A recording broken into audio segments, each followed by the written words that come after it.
आज 16 मार्च 2023 दिन गुरुवार है। Welcome back to clean news MP. चलिए देखते हैं मध्य प्रदेश की 25 फटाफट बड़ी खबरों को। इससे पहले आप न्यूज को कहां से देख रहे हैं हमें कमेंट में जरूर बताएं। साथ ही वीडियो को लाइक करना बिल्कुल ना भूलें। मध्य प्रदेश में अपना गेहूं चना बेचने के लिए किसान खुद उपार्जन केंद्र चुन सकेंगे। गेहूं चना के उपार्जन के लिए किसान खुद उपार्जन केंद्र चुन सकेंगे। बुधवार को अपने आवास पर रबी फसल के उपार्जन की तैयारियों की समीक्षा करते हुए मुख्यमंत्री शिवराज सिंह चौहान ने जिम्मेदार अधिकारियों से कहा कि किसानों को उपार्जन केंद्र चुनने की सुविधा दें ताकि उन्हें अपनी उपज तुलवाने में समस्या न आए, वहीं उन्हें समय पर राशि का भुगतान करे। उन्होंने उपार्जन के लिए सभी आवश्यक तैयारियां पूरी करने के निर्देश दिए। प्रदेश में 25 मार्च से गेहूं उपार्जन शुरू होगा। अनाज के भंडारण एवं परिवहन के लिए आवश्यक तैयारियां की जा रही है। बैठक में अधिकारियों ने बताया कि पिछले वर्ष की तुलना में इस वर्ष किसान 3/4 पंजीयन करा चुके हैं। लगभग 20 लाख पंजीयन होने की संभावना है।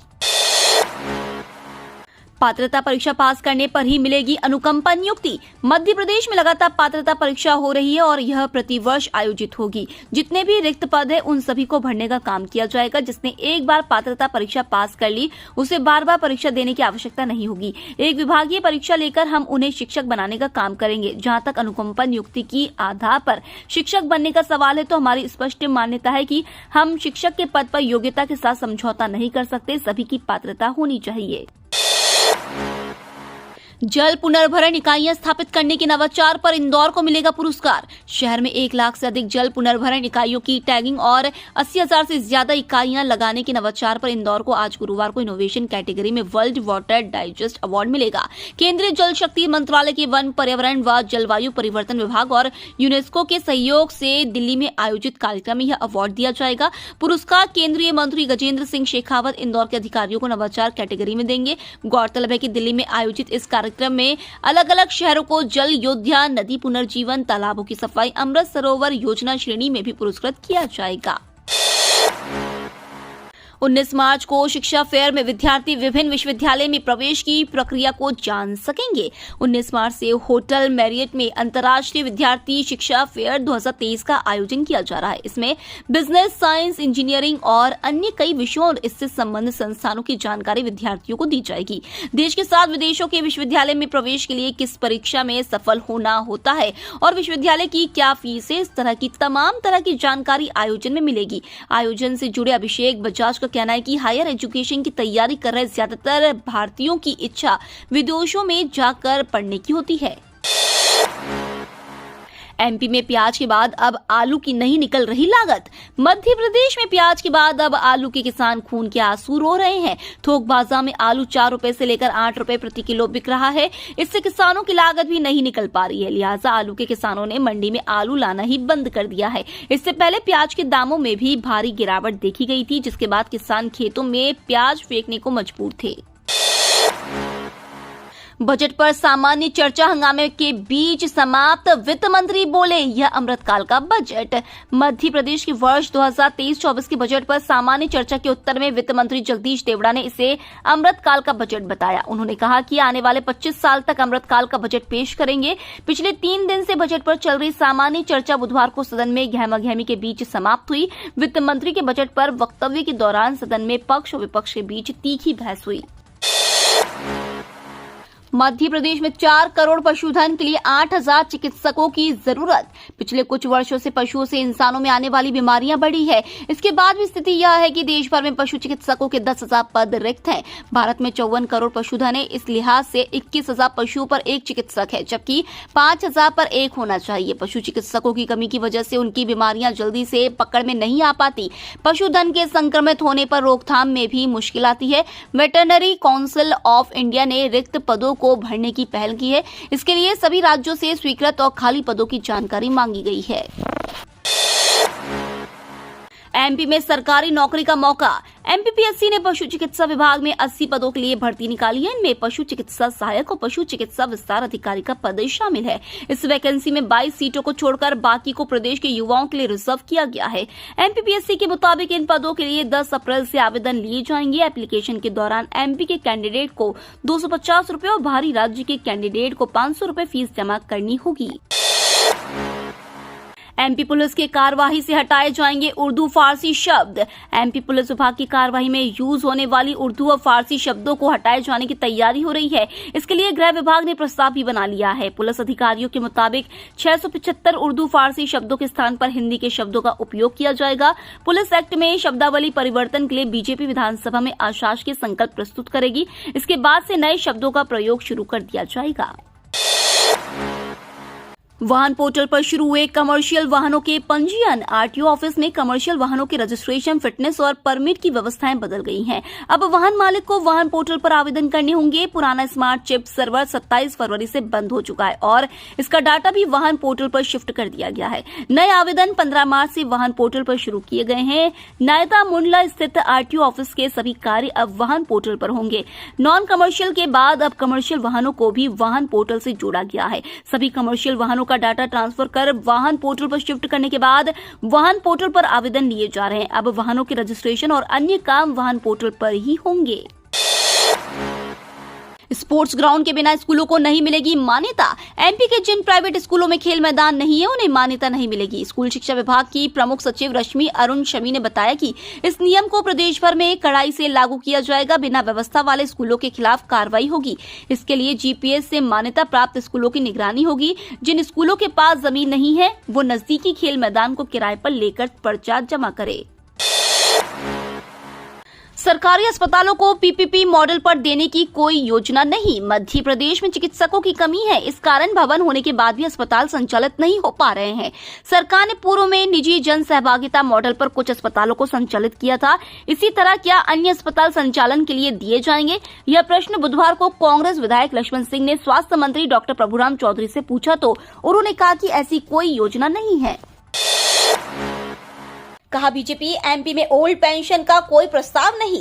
मध्य प्रदेश विधानसभा के बजट सत्र का 8वां दिन भी हंगामेदार रहा। बुधवार को कांग्रेस विधायक सज्जन सिंह वर्मा ने पुरानी पेंशन योजना को लेकर प्रदेश सरकार से सवाल किया। उन्होंने पूछा कि क्या सरकार पुरानी पेंशन योजना लागू करेगी। इस पर जवाब देते हुए वित्त मंत्री जगदीश देवड़ा ने कहा कि पुरानी पेंशन का कोई प्रस्ताव विचाराधीन नहीं है।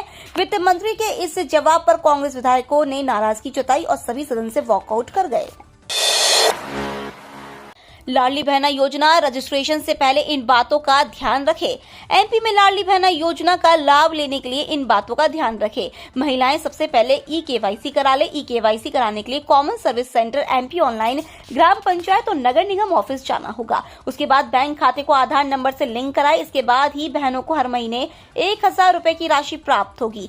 योजना के लिए आवेदन प्रक्रिया 25 मार्च से शुरू की जाएगी और 10 जून से पैसे आने शुरू हो जाएंगे। पाकिस्तान के मुल्तान से आए 22 हिंदुओं को धार जिले में रहने की अनुमति मिली। पाकिस्तान के मुल्तान से हरिद्वार अपने पुरखों के अस्थि विसर्जन के लिए आए 2 हिंदू परिवारों के 22 सदस्यों को भारत में रहने की अनुमति मिली है। इन सभी शरणार्थियों को धार जिले के मुल्तान में रहने की जगह दी गई है, जहां वर्षों पहले से आए हुए पाकिस्तानी हिंदू बसे हैं। यह सभी पाकिस्तान के थर नाम की जगह से ताल्लुक रखते हैं। 14 जून तक मुफ्त में अपडेट कर सकते हैं आधार की डिटेल्स। अगर आपने 10 साल पहले अपना आधार कार्ड बनवाया था और उसके बाद से कभी अपडेट नहीं कराया है तो आपके लिए UIDAI की ओर से शानदार ऑफर है।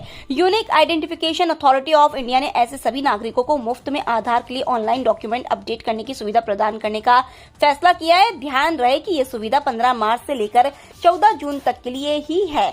UIDAI के इस फैसले से लाखों लोगों को फायदा होगा। ये भी याद रखें कि माय आधार पोर्टल पर डॉक्यूमेंट अपडेट करने के लिए कोई फीस का भुगतान नहीं करना होगा, लेकिन अगर आप ये काम आधार सेंटर्स के जरिए करेंगे तो आपको डॉक्यूमेंट अपडेट करने के लिए 50 रुपए की फीस जमा करनी होगी।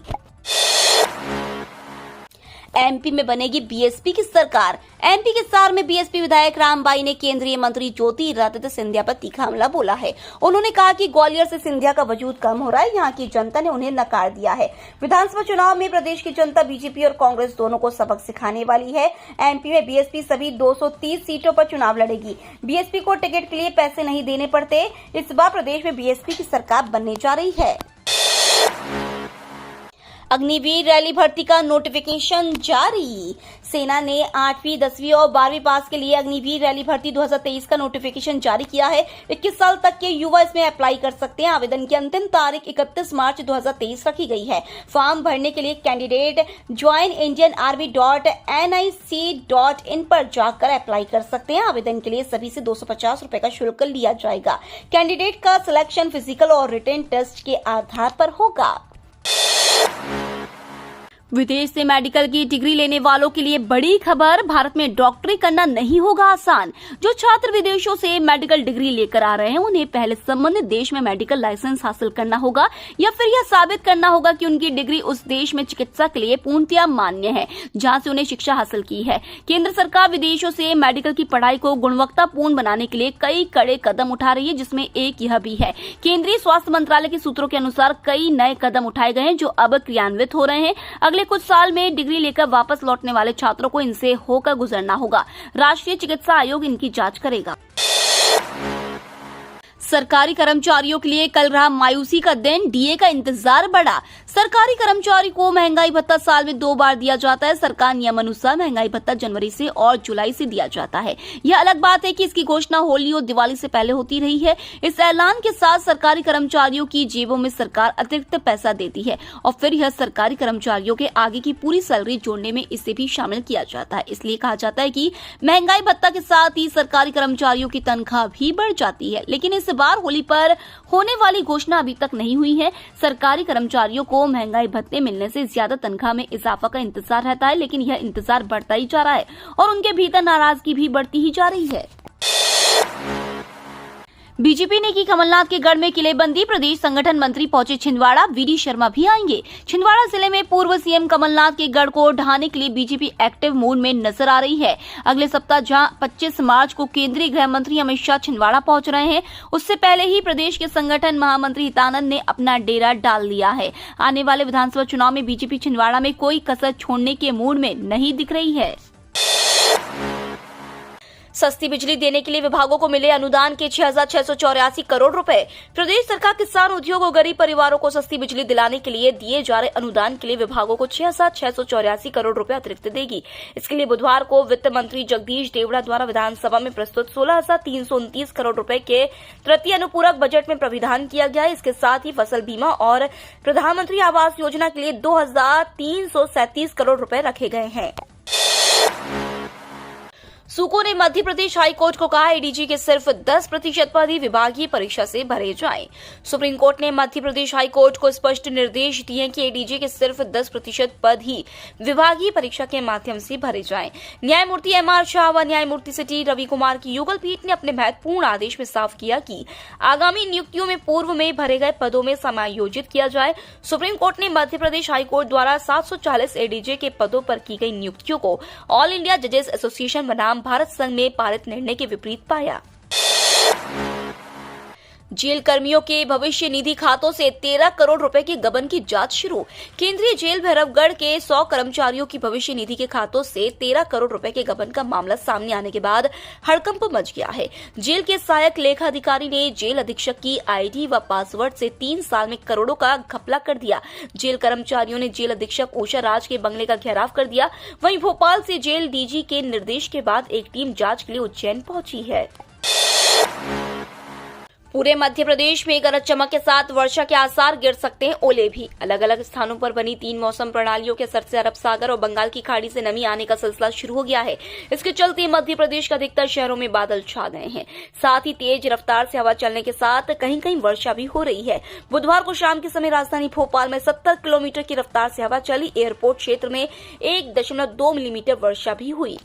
ये तो थी आज की 25 फटाफट बड़ी खबरें। अगर आपको न्यूज पसंद आई हो तो चैनल को सब्सक्राइब करना ना भूले। धन्यवाद।